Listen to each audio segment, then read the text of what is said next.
father kicked me out for eating his homemade apple pie he made for a competition at the Iowa Fair. Growing up, I always knew I wasn't the favorite. It wasn't even subtle. My parents had 2 kids, me and my younger sister, Emma. She was 2 years younger than me, the golden child, the princess, the one who never had to lift a finger. Meanwhile, I had to work for everything. At 17, I was juggling school and a job at a local electronics store, stocking shelves and helping clueless customers pick out overpriced gadgets they didn't really need. Every penny I earned had to be carefully divided. Some for my future college fund, because my parents weren't helping with that. Some to cover my share of household expenses. Yes, my dad insisted I contribute. And whatever was left, I used for my own expenses. Emma, on the other hand, didn't have to worry about anything. If she wanted new clothes, she got them. If she wanted concert tickets, they magically appeared. She didn't have to work a single hour. When I told my parents I wanted to go to college, I wasn't expecting a parade, but I also wasn't expecting the response I got. My dad looked at me like I had asked for a luxury sports car. "We don't have money for that," he said bluntly. "We're saving for Emma's college." Emma's college. Not our college. Not even a fair split. Just hers. I remember sitting at the dinner table, my appetite disappearing as my mom nodded in agreement. "You're a smart boy. You can figure it out. Maybe get a scholarship. Or take out loans." Loans. Right. Because drowning in debt at 18 sounded like a fantastic idea. But fine. I didn't argue. I wasn't the arguing type. Instead, I did what I always did. Kept my mouth shut and started planning. I'd been teaching myself programming for years, watching YouTube tutorials late at night, when everyone else was asleep. Coding was my escape, my passion. I followed every tech trend, learned about cryptocurrency, blockchain, and even dabbled in trading with what little money I could spare. My parents thought it was just another one of my phases. They saw me in front of my laptop and rolled their eyes. "Video games won't pay your bills," my dad loved to say. If only he knew. Since I wasn't getting help for college, I doubled down on work. Every weekend, while Emma and her friends went to mall, I was at my job, dealing with Karens arguing about return policies. Every night, while my parents watched TV, I was coding, learning, experimenting. I didn't have much of a social life, but I didn't care. I had a plan. Except at the time, it wasn't much of a plan, just a dream. I wanted to start my own IT company one day. I wanted to build something. But dreams don't pay tuition, and reality kept hitting me in the face. The worst part? My parents didn't just refuse to help me. They made sure I couldn't save much either. My dad insisted that since I had a job, I should contribute to the household.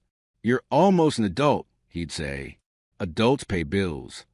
So every month, a chunk of my paycheck disappeared into family expenses. Not that I ever saw where that money went. Meanwhile, Emma got everything. A brand new iPhone every year. Designer clothes. A car, yes, a car, for her 16th birthday. While I took the bus to work, she was driving around in a shiny new SUV with a giant red bow on top. The kind you see in holiday commercials. Except this wasn't a commercial. This was my life. I wasn't jealous. Okay, maybe a little. But mostly I was tired. Tired of being treated like an afterthought. Tired of working myself to exhaustion while Emma got handed everything. Tired of my parents acting like my dreams didn't matter. But what could I do? I was just a kid with a laptop, a job, and a dream that seemed impossible. At least, that's what I thought at the time. What I didn't know was that everything was about to change. Coming home late was nothing new for me. After a long shift at the electronics store, I was exhausted, starving, and just wanted to grab a quick bite before heading to my room. The house was quiet. Everyone was probably asleep or pretending to be. I walked into the kitchen, flipped on the light, and checked the fridge. There wasn't much, just a few condiments, a half-empty milk carton, and something wrapped in foil. Typical. My family had an uncanny ability to forget I existed when it came to meals. I sighed, ready to settle for dry cereal, when I spotted it, sitting right in the middle of the fridge like some kind of holy relic. A fresh apple pie, perfectly golden crust, cinnamon sweet aroma filling the air. My stomach growled. Maybe, just maybe, for once, I could have something nice. I grabbed a knife and cut a small slice. One bite, and it was heaven.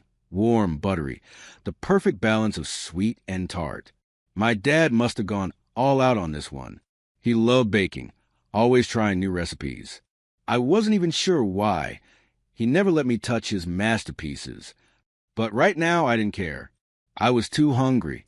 One more bite, then another. Before I knew it, I had taken a second slice, maybe a third, whatever. It wasn't like anyone would notice. Then, just as I was licking the last few crumbs off my fingers, the kitchen door slammed open. Emma stood there, eyes wide, mouth hanging open like I had just set the house on fire. For a second, she didn't speak. Then she screamed. Not just any scream. A full-blown, over-the-top, reality show meltdown kind of scream. I jumped, nearly dropping the plate. "What?" "You ate it," she shrieked. "You ate Dad's pie." Still half in shock, I blinked at her. It was just a pie. Wrong answer. Emma's face turned red. Just a pie. That was Dad's entry for the Iowa State Fair competition. We were leaving in the morning. I froze. Oh, that explained the extra effort. Heavy footsteps thundered down the hallway, followed by my parents bursting into the kitchen. My dad's eyes darted the counter, and when he saw what was left of the pie, his face darkened like a storm cloud. "What did you do?" His voice was low, shaking with anger. "I didn't know," I stammered. "Nobody told me. He didn't care. His hands clenched into fists. "You ruin everything." "Everything? Do you know how much time I spent on that? Months of planning. And you just waltz in and eat it like some selfish little." I was hungry. I snapped back. Maybe if someone actually cared enough to leave me dinner, I wouldn't have touched it. "Oh, so now it's our fault?" he barked. "You never take responsibility for anything. You think the world owes you something just because you're breathing. I'm done. I can't do this anymore." The words hit me like a punch to the gut. What's that supposed to mean? His eyes burned with something I had never seen before. "I want you out. Now." I felt my stomach drop. "You're kicking me out. Over a pie. This isn't about the pie. This is about you being a constant disappointment. I'm done cleaning up after your messes. You want to be an adult? Fine. Go figure it out. But you're not staying here another night." Emma stood smirking behind him, arms crossed, enjoying every second of it. My mom? She just sighed and looked away, like she had already made her decision. I looked at them, really looked at them, and it hit me. This wasn't new. This wasn't some one-time explosion. This had been brewing for years. I had never really been part of this family. Not the way Emma was. And now, they were just making it official. I swallowed the lump in my throat, forcing myself to stand tall. Fine. I turned, walked out of the kitchen, and headed to my room to grab my things. They weren't going to give me time to process this. I had to go, and I had no idea where I was going next. Packing my things didn't take long. I didn't know much, just a few changes of clothes, my laptop, and whatever cash I had saved from work. As I stuffed my backpack, I could hear Emma snickering in the hallway. "Careful out there, pie destroyer," she called out, her voice dripping with mockery. "Try not to ruin any more baked goods." I didn't respond. What was the point? I slung my backpack over my shoulder, took one last look at my room, and walked toward the front door. My parents stood there, silent. No apologies, no second thoughts. Just the dull sound of the door clicking shut behind me. The night air was crisp, the kind that smelled like fallen leaves and distant car exhaust. My breath came out in small clouds as I walked, hands stuffed into my hoodie pockets. I had no plan, no destination, just the overwhelming realization that my own family had shut me out over a stupid pie. I kept walking until I reached a gas station. My stomach grumbled. So I used a few bucks to buy a cup of coffee and a bag of donuts. Cheap, but it would do. The cashier barely looked up as I paid, which was fine by me. I wanted to park, found a bench, and sat down, sipping the too bitter coffee. Across from me, A man sat huddled in a thick, ragged coat, his belongings packed into a beat-up shopping cart. He was older, maybe in his 50s, with a scruffy beard and kind but tired eyes. He glanced at my bag of donuts, then quickly looked away. I sighed, got up, and walked over. "Here," I said, handing him the coffee and donuts. He looked at them, then at me. "You not hungry?" I let out a dry chuckle. "I'm stuffed. Had way too much apple pie." The man raised an eyebrow. "That's so." I sat down next to him, stretching my legs out. Long story. Basically, my parents kicked me out because I ate the wrong dessert. He took a sip of coffee, considering this. "I've heard a lot of wild things, kid, but getting thrown out over a pie? That's a first." I nodded. "Yeah, welcome to my life." He let out a low chuckle. "Well, ain't that something?" We sat in silence for a while. The occasional car whooshed by in the distance. Somewhere nearby, a raccoon rustled through a trash can. Eventually, the man stretched his arms and stood up. "Name's Gus, by the way. Not really homeless. Just always moving. Traveling man, you know? Some folks live tied down. Some of us just keep moving." "You hitchhike?" I asked. He grinned. More like, "I go where the wind takes me. Survive off what I find. People throw away a lot of good stuff." I nodded, unsure what to say. Gus tilted his head, then gestured toward the road. "There's a motel not far from here. You're better off sleeping there than out in the open. Place ain't fancy, but it beats a park bench." I hesitated. I hadn't thought that far ahead, but he had a point. "Come on," he said, grabbing his cart. "I'll walk you over." We made our way through the quiet streets. The motel was exactly what I expected, dimly lit. The kind of place where the neon vacancy sign flickered like it might give up any second. Gus stopped at the entrance and nodded toward the front desk. "Should be cheap enough. You'll be all right." I reached into my pocket and pulled out a few crumpled bills. "Here, for the coffee and the walk." He shook his head. "Nah, kid, you need that more than me." "Come on," I insisted, pressing the money into his hand. He exhaled, then tucked it into his coat. All right. You're a good one. I'll tell you what, I got something for you." He reached into his cart, rummaged around, and pulled out a dusty, beat-up laptop. "Found this at a junkyard a while back. Used it as a tray for my food, mostly. No idea if it works, but maybe you can fix it up." I took it, turning it over my hands. It was old but not ancient. A little busted, but nothing impossible. "Might come in handy," he said with a wink. "Gotta give back when you can, right?" I nodded. "Thanks, Gus." He tipped an imaginary hat and started walking away. "Take care, kid. And don't let a pie be the thing that ruins your life." I chuckled, watching him disappear down the street. The motel room was exactly what I expected. Maybe worse. The carpet had a mysterious stain that I didn't want to investigate. The wallpaper was peeling at the edges. And the bathroom had a distinct smell that made me question every life choice I had ever made. But the worst part? Roaches. Lots of them. I dropped my backpack on the chair, resisting the urge to immediately burn all my belongings. The bed creaked under my weight as I sat down, rubbing my temples. It wasn't much, but it was a roof over my head, at least for now. I set an alarm on my phone. Tomorrow, I had one priority: find a job. I didn't have enough money to keep this room for long, and sleeping on a park bench wasn't exactly high on my to-do list. Pulling the covers over me, trying to ignore the fact that they probably hadn't been washed in weeks, I let exhaustion take over. Morning came faster than I expected. My back ached from the questionable mattress, but at least I was still in one piece. I stretched, then my eyes landed on the old laptop Gus had given me. I picked it up, turning it over in my hands. The thing was ancient, probably older than me. The screen had a nasty crack running through it, and when I tried to power it on, nothing happened. No lights, no sound. Dead. Great. Just what I needed. I sighed and set it aside. Maybe I could fix it. Maybe I could sell it for parts. Or maybe it was just another useless piece of junk, like the rest of my life at the moment. Either way, it wasn't paying for my next meal, so I had bigger things to worry about.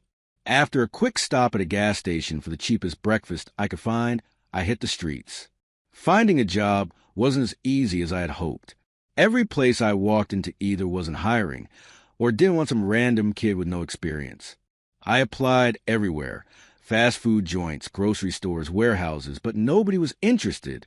Hours passed. My feet ached. My stomach grumbled again. I was starting to think I'd end up back in that disgusting motel room with no money left when I spotted a small tech repair shop tucked between a laundromat and a pawn shop. The sign read, "Jay and our tech repairs. We fix anything." I hesitated, then pushed the door open. The place was cluttered with half-assembled computers, tangled wires, and shelves filled with old gaming consoles and motherboards. A guy in his 40s, wearing a grease-stained t-shirt, sat behind the counter, tapping on a phone. He barely looked up. "We don't buy used phones, kid." "I'm not selling one," I said quickly. "I'm looking for a job. I can fix computers. I've taken apart my own laptop 100 times. He finally glanced at me, raising an eyebrow. "You got experience?" I could have lied.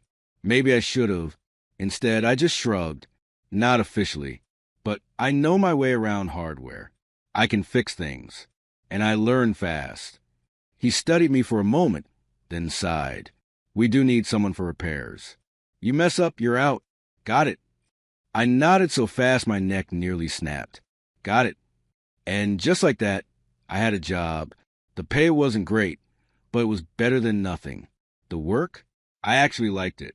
Taking apart busted laptops, replacing motherboards, reviving computers people had given up on. It felt good.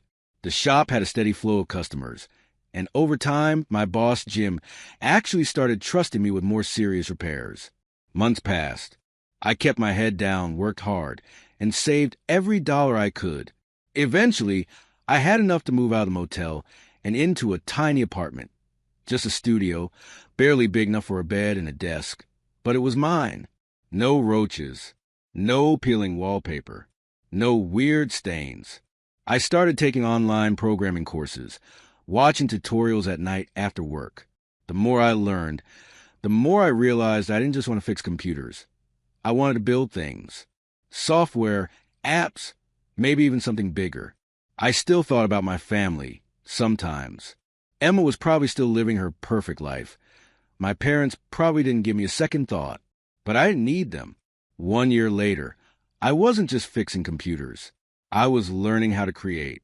And for the first time in my life, I actually believed I could build something for myself. Maybe even something huge. Work at the repair shop had become routine. People brought in their busted laptops, cracked screens, and water-damaged motherboards, and I did my best to bring them back to life. Some were easy fixes, battery swaps, software reinstalls, the usual. Others? Total nightmares. It wasn't a glamorous job, but it paid the bills, and honestly, I liked it. There was something satisfying about taking something broken and making it work again. One evening, just as I was about to lock up, a guy came in lugging an old, battered laptop. It looked rough, duct tape on the hinges, keys missing, and the casing had more scratches than my first car. "It won't turn on," the guy said, dropping it on the counter like a lost cause. "I don't know what's wrong with it, but if it's too expensive to fix, just toss it." I gave it a quick look over. This thing had seen better days, probably back when flip phones were still a thing. I ran a few tests, but the hardware was so outdated that finding replacement parts would cost more than just buying a new laptop. "Yeah, repairs would be pricey," I told him. "Forget it then," the guy said, waving me off. "Trash it. I already got a new one." And just like that, he walked out, leaving the laptop behind like yesterday's leftovers. I tossed it onto the junk pile, a shelf where we kept abandoned tech, before properly disposing of it. That night, I headed home, exhausted. My fridge situation wasn't great, so I settled for a gas station burrito and a bottle of Dr. Pepper. I plopped down in my chair, unwrapped the burrito, and started scrolling through YouTube. One video caught my eye: lost Bitcoin fortunes, people who threw away millions. I clicked. The video was about early Bitcoin adopters who had stored their digital wallets on old hard drives they later tossed out, forgetting about the fortune locked inside. One guy had thrown away a laptop with thousands of bitcoins on it, and now that tiny mistake was worth hundreds of millions. I almost choked on my burrito. I sat up straight, eyes glued to the screen. The video showed stories of people who had lost access to their crypto wallets, their passwords long forgotten, their fortunes buried in digital limbo. It got me thinking, how many people had dumped old laptops without realizing what was inside? And then it hit me, Gus's laptop. I hadn't even touched it since the night he gave it to me. It was just collecting dust in my closet, a forgotten relic. My heart pounded as I jumped up and started digging through my stuff. My fingers finally found the worn-out laptop buried under a pile of clothes. I yanked it out, flipped it open. The cracked screen, the busted casing, it was a wreck. But if the hard drive was still intact, this could be huge. I needed to get into that laptop. And first thing in the morning, I was taking it to work. If there was even a chance something valuable was inside, I wasn't about to let it slip away. First thing in the morning, I got to the repair shop before anyone else. The moment I stepped inside, I locked the door behind me, set my backpack on the workbench, and pulled out the old laptop Gus had given me. My hands were already a little shaky. I had spent the whole night thinking about it, playing out every possible scenario in my head. Most likely it was nothing, just another abandoned laptop full of random documents and outdated software. But what if... I took a deep breath, grabbed my toolkit, and got to work. The first issue was a cracked screen. Lucky for me, the customer from the day before had left behind the same model, and since he told me to toss it, I had no problem salvaging parts. I swapped out the display, replaced the battery, and rewired a few connections. The laptop looked rough, but I didn't need it to be pretty. I just needed it to turn on. I pressed the power button. The machine hummed, a lower the fan kicking to life. My stomach twisted as the screen flickered, then brightened. A login screen appeared. No password. That was the first good sign. I clicked through the user folders, scrolling past old work documents, random photos, and outdated software. Then I saw it, a folder labeled Mining 2009. I froze. My fingers hovered over the trackpad. My pulse pounded so hard I could hear in my ears. I knew what that meant. I had read enough about early Bitcoin mining to understand the potential of what I was looking at. Back in 2009, Bitcoin was practically worthless, just a fun experiment for tech enthusiasts. Some people mined thousands of them on basic computers because there was no competition. No one knew that in just over a decade, one Bitcoin would be worth tens of thousands of dollars. I clicked on the folder.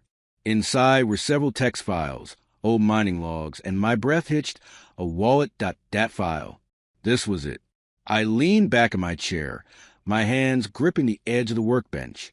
My mind raced through every story I had read about people losing millions because they had forgotten about their wallets or thrown away their hard drives. I thought about that famous story from Florida, the guy who bought 2 pizzas for 10,000 Bitcoin. Back in 2010, that was barely worth anything. Today, that same amount was close to $900 million. I used to joke with my friends about how crazy it would be to go back in time and buy Bitcoin when it was worthless. If I had put even a few bucks into it back then, I could have been rich by now. And now, sitting in front of me was a possible piece of that history. I had no idea how much was inside that wallet file. It could be nothing. It could be a few cents. Or it could be life-changing. I wiped my sweaty palms on my jeans and leaned forward. I opened the mining logs, scanning through old transactions. The numbers blurred together as my brain tried to process what I was seeing. It wasn't just a few transactions. There were dozens, maybe even hundreds of them. The logs showed consistent mining activity throughout 2009 and 2010. That meant one thing. Whoever owned this laptop had been mining back when Bitcoin was practically free. I swallowed hard, my throat dry. I needed to access the wallet. And that's when I realized I had no idea what the password was. My hands were still shaking as I stared at the folder labeled Mining 2009. I knew this could be huge, but there was one major problem. I had no idea how to access the wallet without a password. My excitement started to fade as reality sank in. If I couldn't get in, this was nothing more than a history lesson in missed opportunities. I took a deep breath and kept searching through the laptop's files. There had to be something. People weren't exactly paranoid about cybersecurity back in 2009. It was a different time. No one thought Bitcoin would be worth anything. Maybe, just maybe, the original owner had been careless. I clicked through more folders, scrolling past old documents, random photos, and outdated programs. Some were typical: family vacation pictures, tax documents, even a folder filled with blurry concert videos from what looked like a garage band. Then I saw it, a folder named My Passwords. My pulse quickened. It was so simple, almost too obvious. I double-clicked it, half expecting it to be empty. But there was a single text file named password.txt. I hesitated for a second. Could it really be this easy? I opened the file, and there was just a short string of characters, sitting in plain text, like the owner had never thought twice about security. I exhaled slowly. Back then, Bitcoin wasn't valuable enough for people to worry about hacking or encryption. To the guy who used this laptop, it was probably just another experiment, something fun to play around with before moving on to something else. He never expected it to be worth anything. I quickly copied the password onto a notepad file, my mind racing. I had read enough stories online to know that old wallets used outdated formats. If I tried to open it with a modern app, I could corrupt the file or even lock myself out for good. I wasn't taking any chances. After my shift ended, I packed up the laptop and brought it home. I wasn't about to do this in the shop, where someone could interrupt me. I needed complete focus. Sitting at my tiny desk, I powered my own laptop and started researching. I needed to find the right version of the wallet software, the one that matched the time period of the mining logs. After scrolling through tech forums, digging through archive websites, and reading countless posts from other people who had recovered lost wallets, I finally found what I needed: an old version of the Bitcoin Core wallet from 2010. Downloading it wasn't as easy as I thought. Most of the official sources had long since removed outdated versions. I had to go deep, way past the front page of Google, into obscure forums where old-school crypto enthusiasts hoarded ancient files like they were relics of a lost civilization. After what felt like hours, I found a working link. I checked and double-checked that it was safe before installing it. The software looked ancient, like something out of an early 2000s hacker movie. Clunky interface, weird fonts, no fancy UI. I copied the old wallet file onto my computer, launched the program, and took a deep breath before pasting in the password. The moment I hit enter, my breath caught in my throat. Numbers filled the screen. And that's when I realized exactly what I was looking at. The numbers on the screen didn't make sense at first. My brain refused to process them. I blinked, rubbed my eyes, even refreshed the page a few times just to make sure I wasn't seeing things. 1,538 Bitcoin. I stared at it, waiting for the number to change, for it to somehow shrink into something more reasonable. But it didn't. It just sat there, solid and undeniable. My hands felt numb as I reached for my phone and pulled up a crypto exchange to check the current price. The number that popped up made my stomach drop. $138 million. I exhaled sharply, gripping the edge of my desk to steady myself. I wasn't just lucky, I was beyond lucky. I was staring at a fortune, sitting untouched in an old wallet that had been forgotten for over a decade. I had read so many stories about people who had lost their Bitcoin wallets, who had accidentally thrown away hard drives containing millions of dollars. But here I was on the opposite end of that story, the guy who found the treasure instead of losing it. Reality started to settle in. This wasn't just some random payday. This was life-changing money. The kind of money that could put me on an entirely different path. But it also came with risks. I couldn't just go around telling people about this. I needed a plan. I needed security. I forced myself to take a deep breath and think. First step, safety. I wasn't about to be one of those internet horror stories about people losing their fortunes because they got careless. I created multiple new crypto wallets, splitting the Bitcoin into smaller portions. No way was I keeping all of it in one place. Every transfer I made, I documented Passwords, seed phrases, everything. I wrote them down in multiple notebooks, encrypting the most important details. For extra security, I bought several USB drives, storing different wallet keys on each one. Each drive was protected by a password, ones I knew I'd never forget. I use important dates from my life, moments burned into my memory. Then came storage. The last thing I wanted was to be the guy who lost everything in a house fire or burglary. I rented safety deposit boxes at multiple banks, placing the USB drives inside. No one at the bank knew what was in them, just another customer storing some important documents.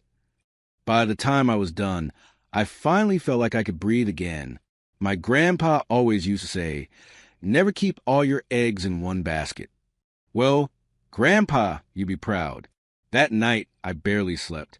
Not because I was nervous, but because my mind wouldn't stop racing with possibilities. What was I going to do next? Where was I going to live? Should I stay in town or disappear completely? I could buy anything I wanted. A new car, a house, maybe even a place by the beach. But somehow, none of that seemed important yet. What mattered most was freedom. The freedom to never have to answer to anyone again. The next morning, I walked into the repair shop like it was just another day. But I knew it wasn't. Jim, my boss, barely looked up as I walked in. He was hunched over a busted desktop, trying to revive it. I cleared my throat. "Hey, Jim, I got to talk to you." He set down his screwdriver and finally gave me his full attention. "Yeah? What's up?" I had played this moment over in my head 100 times. I thought I'd struggle to find the words, but when it came down to it, they rolled right off my tongue. "I'm quitting." Jim's eyebrows shot up. "Oh, got another job lined up?" I smiled, shaking my head. "Something like that. I'm starting something of my own." He studied me for a moment, then smirked. "Good for you, kid." And just like that, I walked out of the shop, ready for whatever came next. Waking up in the morning knowing I would never have to work again should have been the best feeling in the world. And for a while, it was. But after a few weeks of doing nothing except sleeping in, trying expensive restaurants, and staring at my brand new car, I realized something. Retirement at 25 was boring. I had spent my whole life hustling, trying to survive, always chasing something. And now that I had everything, it felt empty. I wasn't built to sit around doing nothing. I needed a goal, a challenge, something that made me feel alive again. That's when I knew exactly what I needed to do. I had been obsessed with tech since I was a kid. I had fixed computers, learned programming, studied cryptocurrency, and now I had the money to take things to the next level. I wasn't just going to be some guy who got lucky with Bitcoin. I was going to build something real, my own IT company. The next few months were a blur. I started cashing out small portions of my Bitcoin across different exchanges, carefully managing everything to avoid attention. No way was I making headlines as random guy who suddenly became a millionaire overnight. I kept it quiet, moving slowly, keeping everything legal. Once I had enough liquid cash, I made my next move. I left town. I didn't want to stay in the same place where my past haunted me. I wanted a fresh start, somewhere no one knew me as the kid who got kicked out over a pie. I moved to a bigger city, somewhere with an actual tech scene. Bought a house. Nothing crazy, just something nice, modern, with enough space to finally call my own. Then I got to work. I spent weeks researching, figuring out exactly what niche I wanted to focus on. Cybersecurity? Software development? AI? The possibilities were endless. But I kept coming back to what I knew best, building tech solutions that made people's lives easier. I founded my company quietly, hiring a small team of developers and engineers. No flashy announcements, no media coverage, just a group of talented people working on solving real problems. And it worked. Business took off faster than I expected. Clients started rolling in, investors took notice, and before I knew it, we were expanding. Fast forward a few years, and I had everything I ever wanted. A thriving company, an incredible team, and a life I could finally say I was proud of. And somewhere along the way, I met her. She wasn't like anyone I'd ever met before. Smart, kind, supportive. She didn't care about money, or success. She cared about me. And for the first time in my life, I felt like I had someone who truly understood me. One evening, we were sitting on the couch, just talking, when she asked me something that caught me off guard. "You never talk about your family. Why is that?" I hesitated. No one had ever asked me that before. Most people just assumed I had a rough childhood and left it at that, but she wanted to know more. So I told her everything. About growing up in a house where I was invisible. About how my sister got everything handed to her while I had to fight for scraps. About the night I got kicked out over a stupid apple pie. I told her how, in 8 years, not once had my parents reached out. Not a single call. Not a single text. Nothing. She listened, her hand in mine, and when I was done, she just nodded. "I get it." And in that moment, I realized something. I didn't miss them. Not really. Family wasn't about blood. It was about the people who stood by you. And after everything, they weren't my family anymore. I had built my own. A few months later, I walked into my company's office like I had done 100 times before. Same routine, same familiar energy buzzing in the air. But that day, something was different. I saw someone I never expected to see again. She was sitting in the waiting area, nervously fidgeting with the hem of her blazer. Even after all these years, I recognized her immediately. My little sister, except she wasn't so little anymore. She looked older, more mature.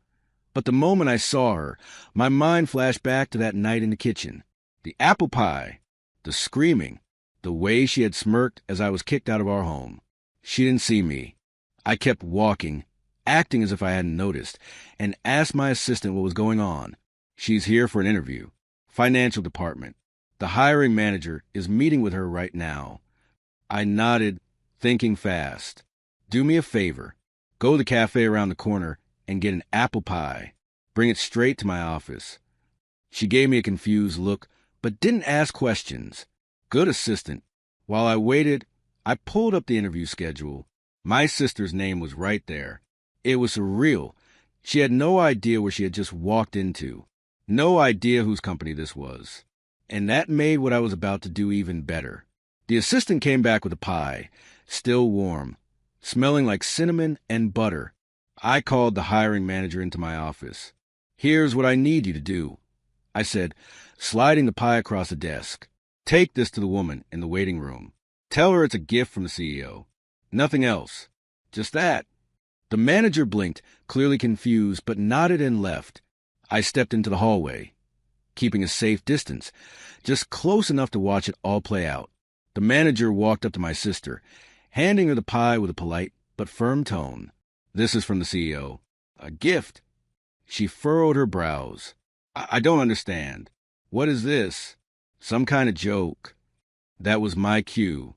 I stepped forward, hands in my pockets, watching the realization settle over her face. "Oh, come on, sis. Don't tell me you've forgotten. You guys made it pretty clear back then. Some things are just more valuable than family. I figured this pie might mean more to you than a job at my company." She turned pale. "Wait, this is your company?" I nodded, enjoying the way the word seemed to hit her like a truck.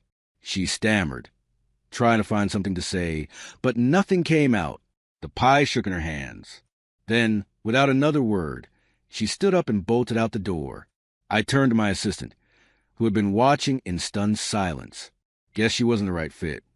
A few hours later, my phone rang, an unknown number. I had a feeling I knew exactly who it was. I answered. "Hello, son." My father's voice came through the speaker, fake warmth dripping from every syllable. "It's been so long. We just heard the news. Your sister told us everything. Look, I know we had our differences, but..." I cut him off. "You mean when you threw me out over a piece of pie?" "Yeah, I remember." He let out a forced chuckle. "Now, come on, don't be like that. We're still family. And family forgives, right?" I took a deep breath, shaking my head. "See, that's where you're wrong. My family isn't made up of the people who turned their backs on me. My family is the one I built for myself. You made your choice that night. You chose pie. So go enjoy it. Just don't ever call me again." I ended the call and blocked the number. That night, I sat on the terrace of my home, the ocean stretching out in front of me.